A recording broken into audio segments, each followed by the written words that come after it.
Published 2102 est. 21 November 2017. Updated 2103 est. 21 November 2017. A Gypsy who beat his cousin to death with a large steel plasterer's whisk at a service station has insisted that he was trying to resolve a blood feud between them. Simon Baker, 22, and Mikey Coyle, 21, confronted Qui Saunders in a shop at Cobham Services on the M25 after an ongoing dispute between family members.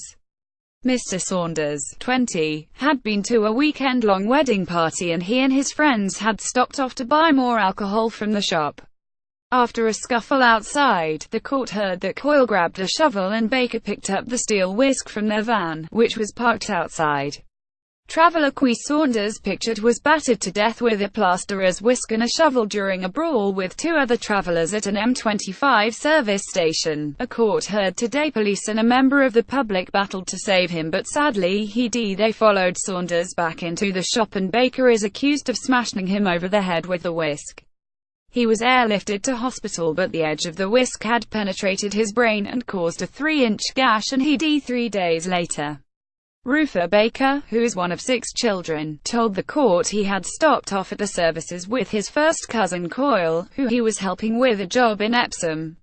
They were pulling away after buying petrol and donuts when he saw the victim in his car with his friends and decided to confront him. Baker told the court that his associates had told him Saunders, who was a second cousin, had been threatening to give him a good hiding. There was an ongoing threat.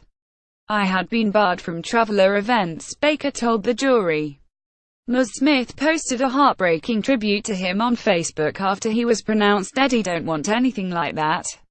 I don't want to be getting in any problems with anyone. I live a quiet, happy lifestyle," he said when he saw Saunders in the blue Ford Focus. He told Coyle to stop the van so he could speak to him. "I wanted to clear the air. I just wanted to talk about it," he told the jury. "I never went in there thinking I was going to have a fight," he said. He spoke to Saunders in the shop and the victim admitted he had said he was going to give Baker a good hiding, but Baker said there was no problem until Saunders' friend Lizzie Connors became involved in the argument. He got the impression she had been drinking. "She started shouting and blew it out of all proportion," he said. "She started pushing me. She was calling me names. If she has never done nothing, I think me and Qui would have just talked," he said. Mr. Saunders pictured 3 days later and a post-mortem found he died from a head injury caused by a wound which entered the left side of his head and through a thick part of his skull, and 10 centimeters through both sides of the brain. At one stage Saunders pushed Mrs. Connors away and he and Baker continued their discussion outside the shop. They scuffled near the van and Baker said, "Me and Qui had a bit of a wrestle. I was trying to restrain him. I just wanted to jump in the van and get out of there.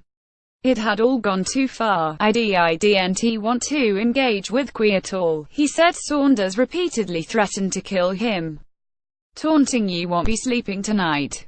Baker said at one stage he managed to get into the van but Saunders and his friends were banging on the roof. He got out of the van but said it was because he did not want Saunders on top of him in the seats. Baker added, "He would have given me a bad beating in there. I didn't want to fight that day. I didn't want to fight anyone.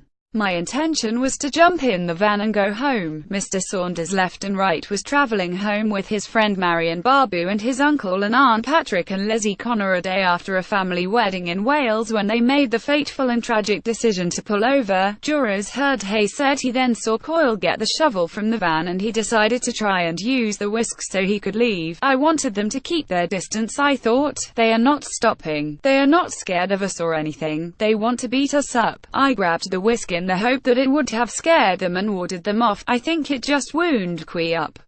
I had tried to get in the van 2 or 3 times and go, but they wouldn't let me go. I tried quite a few times to go back to the vehicle. They always stopped us from getting in. I had the whisk in my hand. I was telling him back off, to leave me alone. It made him more angry and wound him up more. I was scared for my life." Baker, of Redhill, Surrey, and Coyle, of Kingston, Surrey, both deny murder. They claim Mr. Saunders was the aggressor and he was killed when they acted in self-defense. The trial continues. Sorry, we are not currently accepting comments on this article.